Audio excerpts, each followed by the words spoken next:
എന്ന കൊച്ചു ഗ്രാമത്തിന് ഇത്രയേറെ ജനശ്രദ്ധ നേടിക്കൊടുത്തത്. എന്താണ് കീഴടിയിൽ സംഭവിക്കുന്നത് എന്ന് നമുക്ക് നോക്കാം.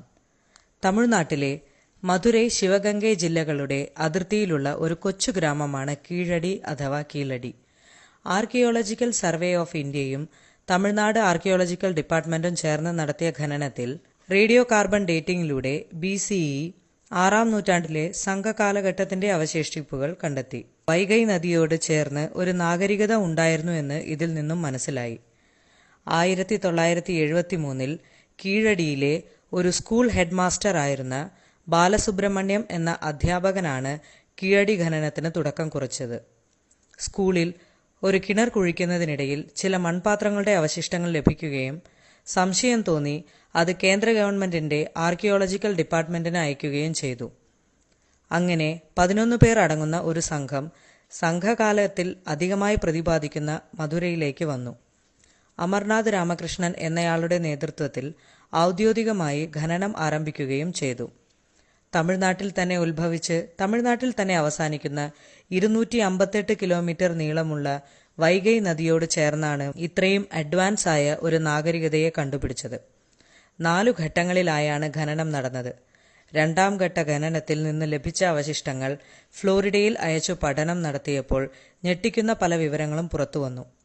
2500 വർഷങ്ങൾക്കും മുകളിൽ പഴക്കമുള്ളതാണ് തമിഴ് നാഗരികത എന്ന് തെളിവ് സഹിതം പുറത്തുവന്നു.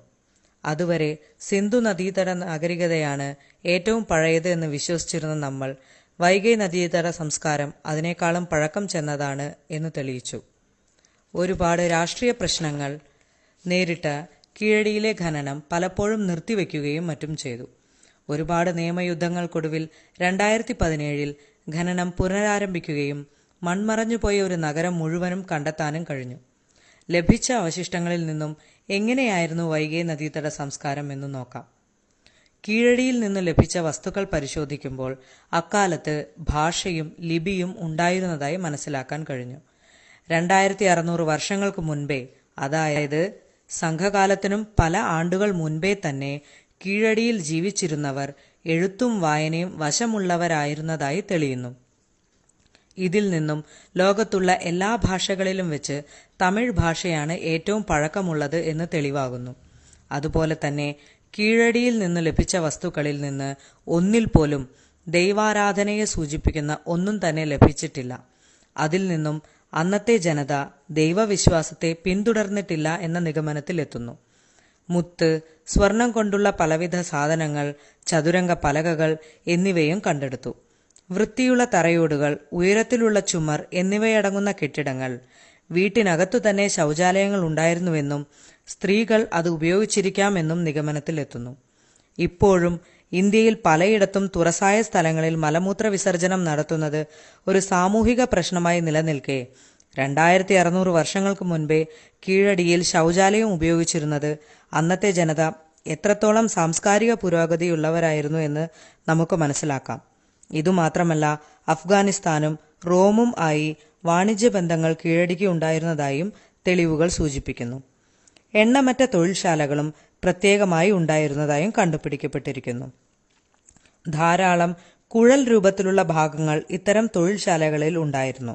അതായത് കൈകൊണ്ട് തൊടാൻ പറ്റാത്ത ഏതോ ദ്രവ്യം ഉപയോഗിച്ചിരിക്കാമെന്നും അനുമാനിക്കുന്നു. കീഴടിയിൽ കണ്ടുപിടിക്കപ്പെട്ട വസ്തുക്കളിൽ ഏറ്റവും പ്രധാനമായ ഒന്ന് മൺപാത്രങ്ങളിൽ എഴുതാൻ ഉപയോഗിക്കുന്ന പേനകളാണ്. മൃദുലമായ മൺപാത്രങ്ങൾ ഉടയാതെ അതിൽ എങ്ങനെ എഴുതിയിരിക്കാം എന്ന അന്വേഷണത്തിൽ മൃഗങ്ങളുടെ എല്ലിൽ നിന്നും തയ്യാറാക്കിയ ഒരു പ്രത്യേക തരം പേന ഉപയോഗിച്ചിരുന്നതായി കണ്ടെത്തി. കീഴടിയിൽ നിന്നും ഇതുവരെ കണ്ടെത്തിയ 5300 വസ്തുവകകളിൽ നിന്ന് ഒന്നുപോലും മതമോ മതത്തെ സൂചിപ്പിക്കുന്നതോ ആയവ ഇല്ല. ഇന്നത്തെ മതപോരിന് ഒരു നാണക്കേടായി കീഴടിയിലെ ജനത. അതുപോലെ തന്നെ താലി പോലെയുള്ള ആഭരണങ്ങൾ ഒന്നും തന്നെ കണ്ടെത്തിയിട്ടില്ല.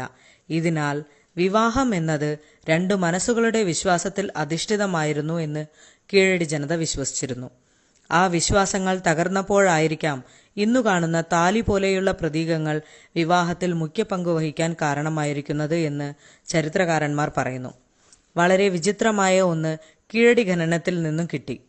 ഖനന സമയത്തു കിട്ടിയ ഒരു ചെങ്കല്ലിൽ ഒരു മൃഗത്തിന്റെ കാൽപ്പാട് കാണുകയും ഇതുവരെ ജീവിച്ചിരിപ്പുള്ള ഒറ്റ മൃഗത്തിനോടും അത് സാമ്യമില്ലെന്നും മനസ്സിലായി.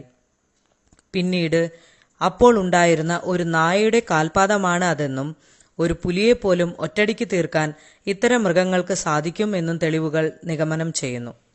സിന്ധു നദീതട സംസ്കാരമാണ് ഏറ്റവും പഴയത് എന്നും ആര്യന്മാരുടെ വരവോടെ പലയിടങ്ങളിൽ ചിതറിത്തെറിക്കപ്പെട്ട സിന്ധു നദീതട ജനത അവിടെ പുതിയ സംസ്കാരം ഉണ്ടാക്കി എന്നും കീഴടിയിൽ നിന്നുള്ള തെളിവുകൾ സൂചിപ്പിക്കുന്നു. എന്നാൽ അതിനു മുൻപേ കീഴടിയിൽ വളരെ വലിയൊരു നഗരാസൂത്രണത്തോടെ ഒരു സമൂഹം ജീവിച്ചിരുന്നു. സിന്ധു നദീതടത്തിൽ നിന്നു ലഭിച്ച അവശിഷ്ടങ്ങൾ എല്ലാം തന്നെ കീഴടിയിലെ ഭാഷയായ തമിഴിയിൽ സാമ്യമുള്ളതാണെന്നും കണ്ടെത്തി. ആര്യന്മാരാണ് ലോകത്തിൽ ആദ്യമുണ്ടായതെന്നും അതിൽ നിന്ന് ഉടലെടുത്തതാണ് ഹൈന്ദവ സംസ്കാരമെന്നും വിശ്വസിച്ചിരുന്നവർക്ക് കടുത്ത ആഘാതമാണ് കീഴടിയിൽ നിന്ന് ലഭിച്ച തെളിവുകൾ. ഒരുപാട് രാഷ്ട്രീയ പ്രശ്നങ്ങളുള്ള ഒരു വിഷയമാണ് ഇതെങ്കിലും പ്രാചീന മനുഷ്യർ എത്രത്തോളം വികസിതരായിരുന്നു എന്നും കാലം ചെല്ലുന്തോറും നമ്മുടെ ജീവിത രീതിയിൽ എങ്ങനെ മാറ്റങ്ങൾ ഉണ്ടായെന്നും എന്തുകൊണ്ട് അങ്ങനെ സംഭവിക്കുന്നു എന്നും സ്വയം വിശകലനം ചെയ്യാൻ കീഴടി നമ്മളെ സഹായിക്കും എന്ന വിശ്വാസത്തോടെ ഇനിയും വരാനിരിക്കുന്ന പഠനങ്ങൾക്കായി കാത്തിരിക്കാം.